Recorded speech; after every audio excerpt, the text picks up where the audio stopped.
Dios les bendiga. Romanos 6:23.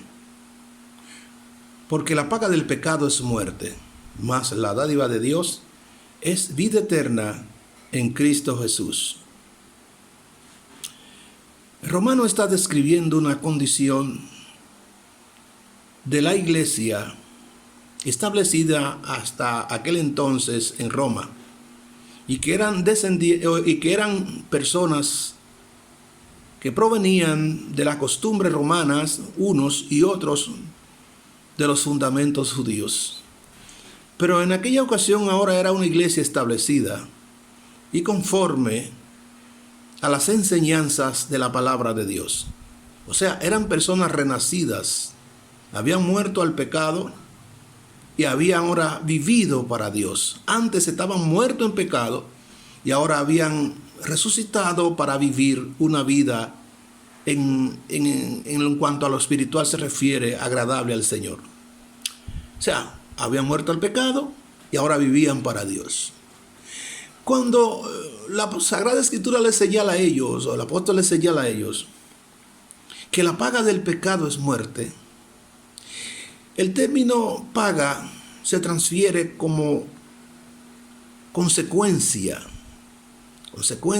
del pecado, resultado del pecado.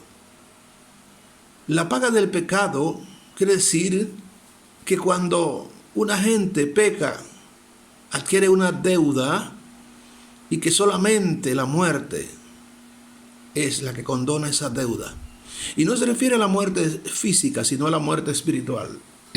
Se está refiriendo a la muerte espiritual del ser humano, a la separación del hombre y con relación a Dios. La iglesia de Roma ahora era una iglesia renovada, lavada por la sangre de Cristo. Ya no dependían ni de la costumbre romana, ni mucho menos de las leyes judías. Ahora se sujetaban a la voluntad de Cristo.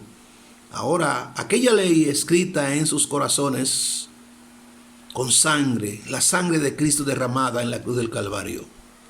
Y cuando el apóstol le hace aquella aseveración, le está diciendo que si no permanecemos en el Señor, estamos muertos. Porque el pecado hace que el hombre se separe, se muera. El pecado hace que el hombre pierda su comunión con Dios. El pecado hace que el hombre se enferme. El pecado hace que el hombre se marchite su vida. El pecado conlleva a la muerte eterna. Y es una muerte que no se refiere a la muerte del cuerpo, sino a la muerte del alma. Pablo le está diciendo en el libro a la iglesia de Roma, les está diciendo, permanezcan en el Señor para que mantengan vida, para que tengan vida. Porque si se apartan del Señor, no van a tener vida.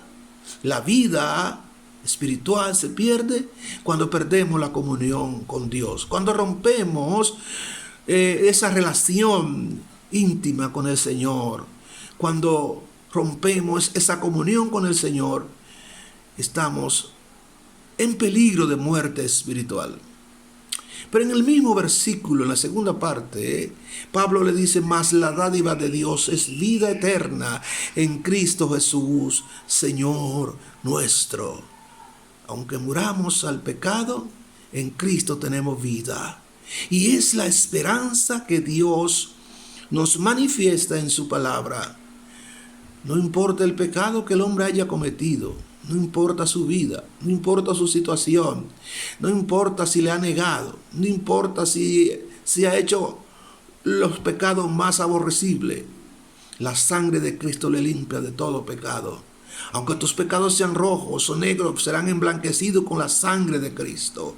Aunque te hayas apartado de los caminos del Señor, la sangre de Cristo tiene la facultad de limpiarte, de transformarte, de darte vida nueva.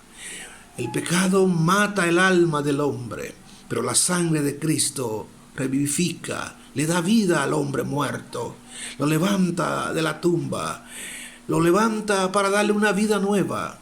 Una vida de amor, de libertad, de paz, de perdón, de mansedumbre, de templanza, de seguridad, de confianza.